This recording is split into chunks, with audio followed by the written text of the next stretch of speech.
Class 12 physics की जो पहली यूनिट है वो है इलेक्ट्रोस्टैटिक्स यानी कि स्थिर वैद्युतिकी।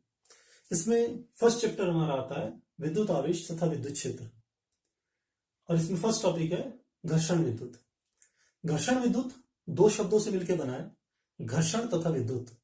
हम जानते हैं घर्षण का अर्थ होता है दो वस्तुओं को आपस में रगड़ना, और विद्युत का अर्थ होता है कि वस्तुओं का वह गुण जिसके द्वारा वह हल्की वस्तुओं को अपनी ओर आकर्षित कर पाए। तो घर्षण विद्युत का अर्थ हुआ कि वस्तुओं के भीतर उत्पन्न वह गुण जिसके कारण वह वस्तुओं को अपनी ओर आकर्षित कर पाए, और वह गुण क्यों उत्पन्न हो रहा है? क्योंकि हम दो वस्तुओं को आपस में रगड़ रहे हैं।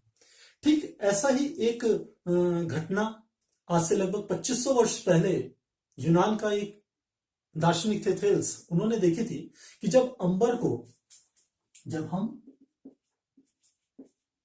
अंबर को ऊनी वस्त्र के साथ रगड़ते हैं।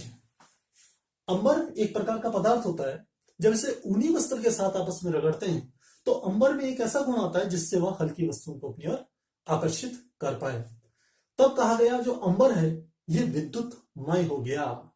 अंबर के अंदर जो ये हल्की वस्तु को अपनी ओर आकर्षित करने का गुण आया, कहा गया कि अंबर के अंदर जो गुण आया वह उस गुण को इन्होंने नाम दिया विद्युतमय होना, अंबर का विद्युतमय होना। और इसी को हम कहते हैं आवेशित होना। आवेशित होना। बाद में अनेक साइंटिस्टों ने इसी प्रकार का जो एक्सपेरिमेंट घर्षण विद्युत का था ये कई बार करा।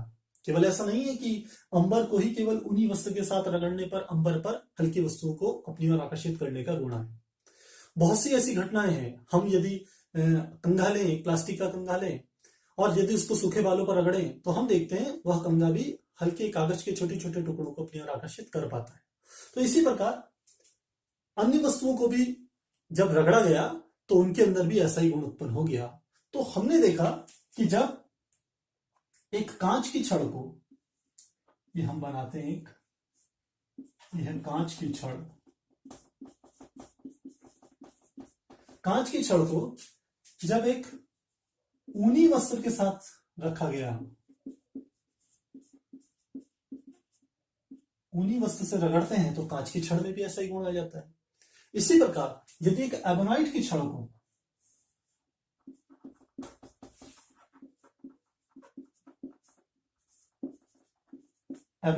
को यदि बिल्ली की खाल के साथ रगड़ा जाए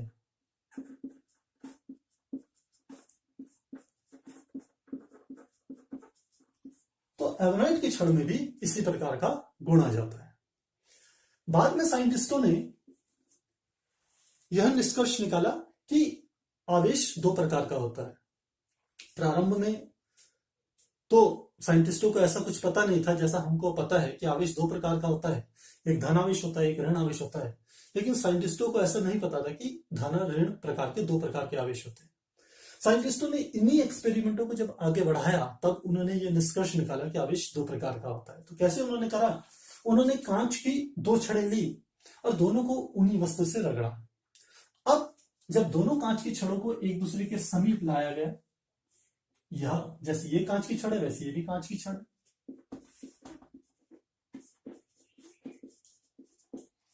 तो हम देखते हैं कि इन दोनों के बीच में प्रतिकर्षण बल लागू होता है या प्रतिकर्षण बल लगता है। प्रतिकर्षण का अर्थ होता है कि इन दोनों के बीच में यह इसको दूर धकेल रही है और ये इसको दूर धकेल रहा है, तो इनके बीच में लगने वाला जो बल था वो था प्रतिकर्षण बल।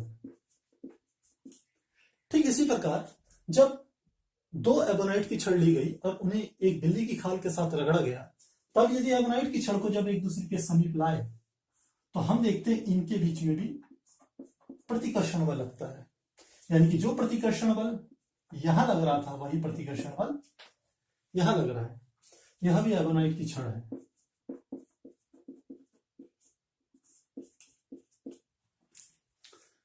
अब लेकिन जब साइंटिस्टों ने कांच की छड़ के साथ एबोनाइट की छड़ को एक दूसरे के पास लाए, यानी कि एक जगह हमने रख ली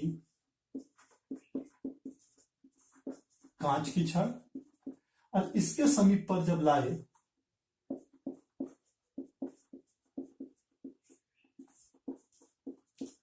कांच की छड़ को ऊनी वस्तु से रगड़ा हुआ था और एबोनाइट की छड़ को बिल्ली की खाल से रगड़ा हुआ था।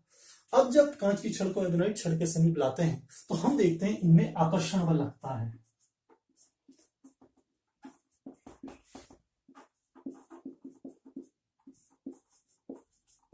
अर्थात ये एक दूसरे की तरफ खींची चली जाती है। यहां से साइंटिस्टों ने यह निष्कर्ष निकाला कि कांच की छड़ को ऊनी वस्तु से रगड़ने पर कांच की छड़ में जो विद्युतमय होने का गुण आता है, जो यह आवेशित होती है, इसका आवेशित होना बिल्कुल अलग है।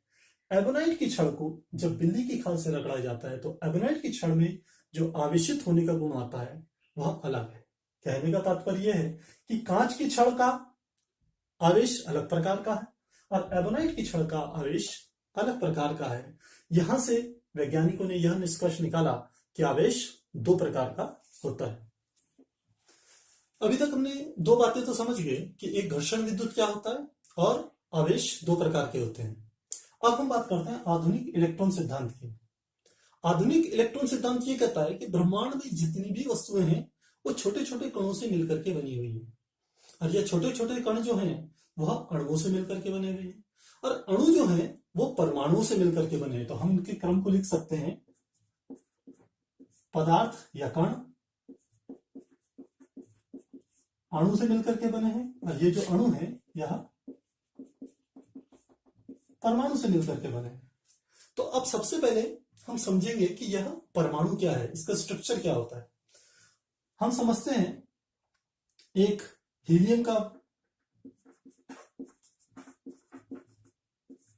इसका संकेतांक होता है He और इसका जो परमाणु क्रमांक होता है वो होता है 2। तो हीलियम का यदि परमाणु संरचना बनाए तो हम कहते हैं सबसे केंद्रीय भाग ये होता है हमारा नाभिक।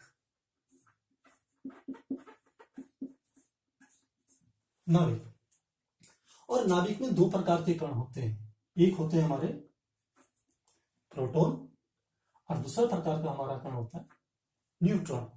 तो दो प्रकार के कण होते हैं नाभिक में, एक प्रोटॉन तथा एक न्यूट्रॉन। और इसके बाहर ये कहलाती है कक्षाएं या कक्षा। इन कक्षा में तीसरा कण जो होता है इलेक्ट्रॉन वह चक्कर लगाता रहता है। तो इसका अर्थ हुआ परमाणु में तीन कण होते हैं। पहला कण होता है, एक होता है इलेक्ट्रॉन,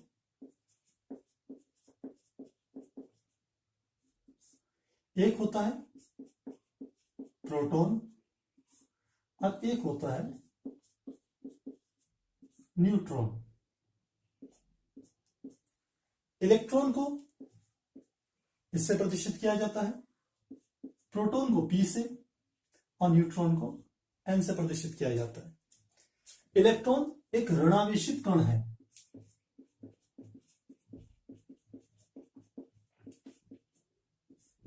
जबकि प्रोटॉन एक धनावेशित कण है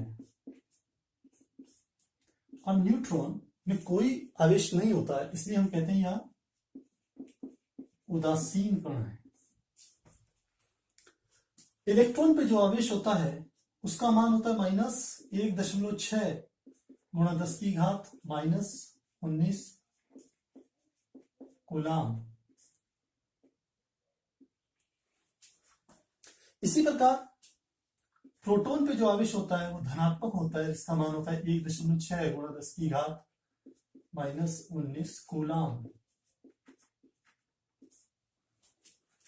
जो कूलाम है यह आवेश की इकाई है। जैसे द्रव्यमान की एमकेएस पद्धति में जो मात्रक होता है वह किलोग्राम होता है, दूरी का मात्रक या लंबाई का मात्रक मीटर होता है, समय का मात्रक सेकंड होता है। ठीक इसी प्रकार से जो आवेश का जो मात्रक है वो होता है कूलाम। इसके बारे में हम आगे और डिस्कस करेंगे।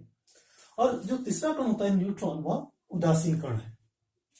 तो हमें ये एक इलेक्ट्रॉन थ्योरी जो हमारी आधुनिक इलेक्ट्रॉन सिद्धांत है हमें ये पता चल गया। अब हम जो घर्षण विद्युत है उसको आधुनिक इलेक्ट्रॉन सिद्धांत से हम समझते हैं। अभी हमने पढ़ा था कि जब एक रेशम के कपड़े को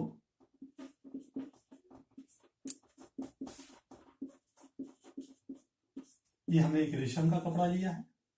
जब इसको हम रगड़ते हैं एक कांच की छड़ से, तो हमने देखा था कांच की छड़ में गुण आ गया था कि वो हल्की वस्तुओं को अपनी ओर आकर्षित कर सके। आधुनिक इलेक्ट्रॉन सिद्धांत ये कहता है कि जब दो वस्तुओं को आपस में रगड़ा जाता है तो उनको रगड़ने से पहले वह दोनों की दोनों वस्तुएं उदासीन होती है। उदासीन इसलिए होती है क्योंकि किसी भी परमाणु में जितने इलेक्ट्रॉन होते हैं उतने ही प्रोटॉन होते हैं। जैसे हम यहाँ हीलियम की बात करें तो हीलियम में इलेक्ट्रॉनों की जो संख्या होगी, जो इलेक्ट्रॉन होंगे उनकी संख्या है 2। इसी प्रकार हीलियम में प्रोटॉन की संख्या भी है, वो भी है 2। आप देख रहे हैं कि इलेक्ट्रॉन पे जो आवेश है वो -1.6 गुणा -19 कूलम है। इसी प्रकार प्रोटॉन पे जो आवेश है वो धनात्मक 1.6 गुणा -19 कूलम है। तो जितना इसमें धनावेश है उतना ही इसमें, जितना धनावेश है उतना ही इसमें ऋणावेश है। तो ये बिल्कुल मैथमेटिक्स की एक सिंपल इक्वेशन जैसा हुआ कि +2 जैसे कि प्रोटॉन हुआ और -2 आवेश यानी कि इलेक्ट्रॉन हो गए, तो कुल आवेश, कुल मान क्या हो गया? 0। इसलिए कोई भी वस्तु सामान्य अवस्था में उदासीन रहती है क्योंकि इसमें जितने ऋणावेश होते हैं उतने उस पर धनावेश होते हैं। अब हम रेशम के कपड़े और कांच की छड़ की बात कर रहे हैं। जब कांच की छड़ और रेशम के कपड़े को आपस में रगड़ा जाता है तो होता क्या है कि कांच की छड़ से कुछ इलेक्ट्रॉन निकल करके रेशम के कपड़े में ट्रांसफर हो जाते हैं, यानी कि हम कहेंगे इलेक्ट्रॉनों का स्थानांतरण हो गया। इलेक्ट्रॉनों का स्थानांतरण हो गया कांच की छड़ से रेशम के कपड़े में। अब हम जानते हैं इलेक्ट्रॉन पे ऋणावेश है, ये कोई भी इसमें, ये तो उदासीन था, इस पे तो कोई भी आवेश नहीं था रगड़ने से पहले। क्योंकि इसमें यहां से इलेक्ट्रॉन आ गए और इलेक्ट्रॉनों पे ऋणावेश है, इसलिए रेशम का कपड़ा ऋणावेशित हो जाता है। और कांच की छड़ जो कि पहले उदासीन थी, क्योंकि यहां से इलेक्ट्रॉन रेशम के कपड़े में चले गए तो यहां पर इलेक्ट्रॉनों की कमी हो गई, इसलिए कांच की जो छड़ होती है वो धनावेशित हो जाती है। तो यहां से हमें एक बात समझ में आती है कि इलेक्ट्रॉनों की जो अधिकता है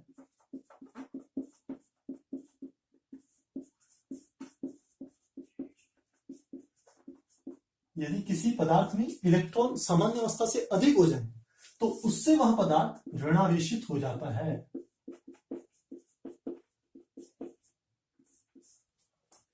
ठीक इसी प्रकार यदि किसी पदार्थ में इलेक्ट्रॉनों की कमी हो जाए तो ऐसा पदार्थ धनावेशित हो जाता है।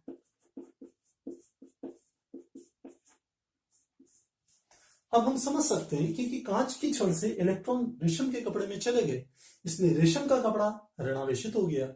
और कांच की छड़ से क्योंकि इलेक्ट्रॉन गए हैं, कांच की छड़ में इलेक्ट्रॉनों की कमी हुई है, इसलिए कांच की छड़ धनावेशित हो गई। हमारा नेक्स्ट टॉपिक है आवेशों के गुण, प्रॉपर्टीज ऑफ चार्ज। इसमें हम आवेशों में और द्रव्यमान में थोड़ा डिफरेंशिएट भी करेंगे कि इन दोनों में क्या अंतर है। हम देखते हैं कि जो आवेश होता है, दो आवेशों के बीच में दो प्रकार के बल काम करते हैं। तो बलों के आधार पर कहें तो आवेशों में प्रतिकर्षण तथा आकर्षण बल, दो प्रकार के बल काम करते हैं। आप जानते हैं कि समान आवेशों में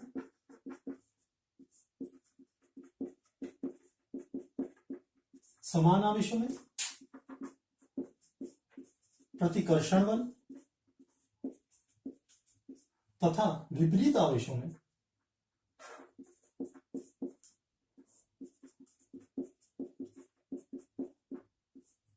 आकर्षण बल काम करता है। समान आवेशों जैसे इलेक्ट्रॉन के बीच में लगने वाला बल या प्रोटॉन के बीच में लगने वाला बल, वह प्रतिकर्षण बल होता है। और विपरीत आवेशों का अर्थ हुआ कि जैसे एक इलेक्ट्रॉन हो और एक विपरीत आवेश उसका, क्योंकि इलेक्ट्रॉन पे ऋण आवेश होता है, तो उसका विपरीत आवेश हो गया धन आवेश, जो कि प्रोटॉन कण में होता है। तो इन दोनों इलेक्ट्रॉन और प्रोटॉन के बीच में जो बल लगेगा वह आकर्षण बल होगा। तो इसका अर्थ हुआ कि आवेश दो प्रकार के होते हैं, एक धनावेश एक ऋणावेश, क्योंकि उनके बीच में दो प्रकार के बल काम करते हैं, प्रतिकर्षण बल तथा आकर्षण बल।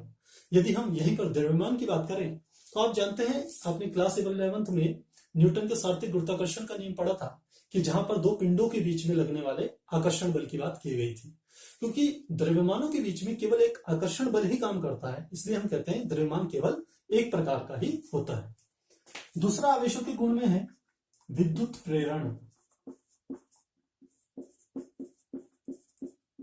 आवेशों में विद्युत प्रेरण का गुण भी पाया जाता है। विद्युत प्रेरण का अर्थ है कि यदि मैं कोई एक इस प्रकार से एक क्षण ले लूं जिसको कि मैंने किसी भी विधि से धनावेशित करा हुआ है, उसके समीप पर मैं कोई एक दूसरी क्षण लाऊं जिसमें कि कोई भी आवेश नहीं है। हमने पहले भी बात करी है कि कोई भी वस्तु सामान्य अवस्था में उदासीन होती है, तो इस पर कोई आवेश नहीं रहा होगा, यानी कि इसमें धन आवेश और ऋण आवेश एक समान रूप से बिखरे हुए होंगे।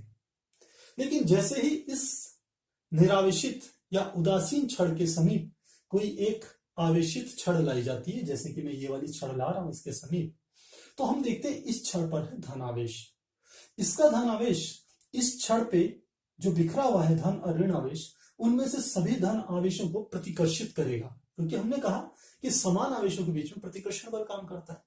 तो यह धन आवेश इसके सभी धन आवेशों को प्रतिकर्षित करेगा, जिससे यह सारे के सारे धन आवेश यहां से निकल करके विपरीत कॉर्नर पे पहुंच जाएंगे, दूसरे सिरे पर पहुंच जाएंगे। और हम जानते हैं विपरीत आवेशों पर आकर्षण बल काम करेगा, तो इसमें जितने भी ऋण आवेश होंगे वह इस सिरे पर आ जाएंगे। तो धनावेश इस सिरे पर पहुंच जाएंगे और ऋणावेश इस छड़ के पास वाले सिरे पर आ जाएंगे। इस प्रकार की घटना को ही हम कहते हैं विद्युत प्रेरण। तो यह आवेशों के गुण का दूसरा भाग है। तीसरा होता है आवेशों में योग का गुण।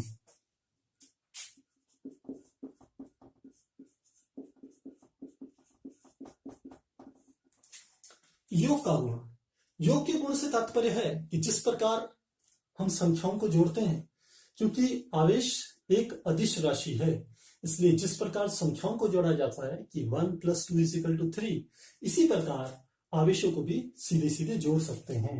यानी कि आवेशों को यदि जोड़ना है Q1 + Q2, या हम कह सकते हैं Q1 प्लस, यहां पर मैं लिखूं 2Q, तो ये बराबर हमारा हो जाएगा 3Q के बराबर हो जाएगा।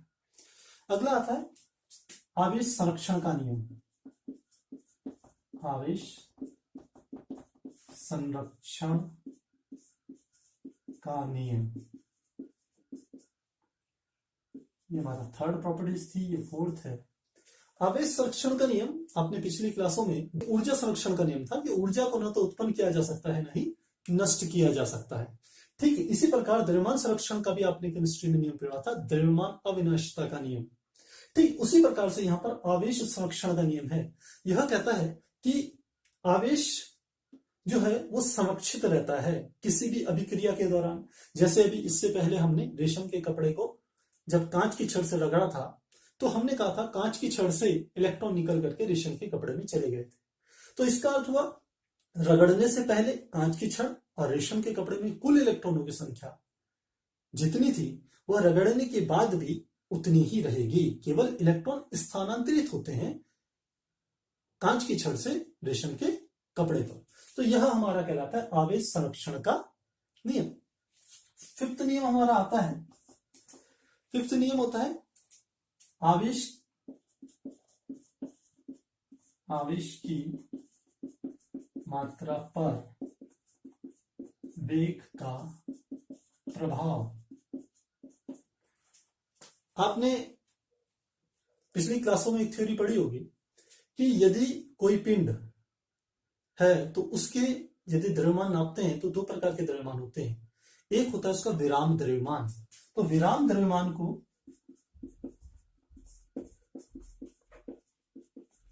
हम प्रदर्शित करते हैं m0 से, और एक दूसरा उसका द्रव्यमान होता है यदि वो v वेग से गतिमान है।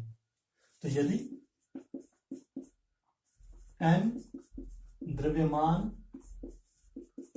का पिंड v वेग से गतिमान हो तब उसका जो द्रव्यमान होता है उसे हम mv से प्रदर्शित करते हैं।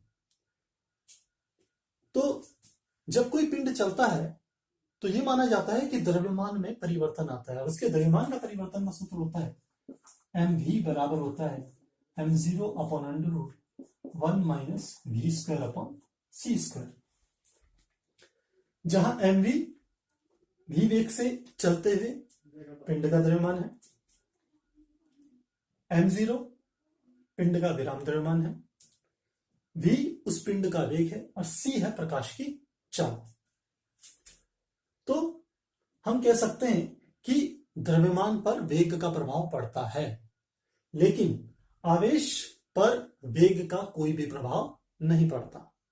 आवेश चाहे कितने भी वेग से चल रहा हो, कितने भी गतिमान हो या स्थिर अवस्था पे हो, उस पर कोई भी प्रभाव नहीं पड़ता।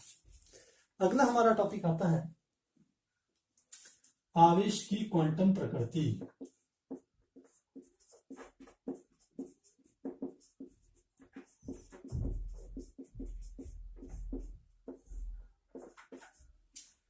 आवेश की क्वांटम प्रकृति ये कहती है, आपने एक एक्सपेरिमेंट का नाम सुना होगा, मिल्कन्स ऑयल ड्रॉप एक्सपेरिमेंट, मिल्कन का तेल बिंदु से संबंधित प्रयोग। उस प्रयोग के आधार पर मिल्कन ने यह निष्कर्ष निकाला था कि जो आवेश की मात्राएं जो हो सकती है वो या तो इतनी हो सकती है या इतनी हो सकती है या इतनी हो सकती है, या हम कह सकते हैं इतनी हो सकती है, या तो 3.2 गुणा 10 की घात -19 कूलम, या 1.6 गुणा 10 की घात -19 कूलम, या 4.8 गुणा 10 की घात -19 कूलम, या 8.0 गुणा 10 की घात -19 कूलम। आवेशों की किसी भी स्थान पर जो आवेशों की मात्राएं संभव हो सकती है, इनमें से कुछ संभव मान इस प्रकार से उसने बताया। यहां पर देखने वाली बात यह है कि इन सब में जो सबसे कॉमन बात है वो है ये, यदि आप इस पर ध्यान देंगे, ये जितने भी बाकी सब आवेशों के मान हैं वो इस मान के पूर्ण गुणज है।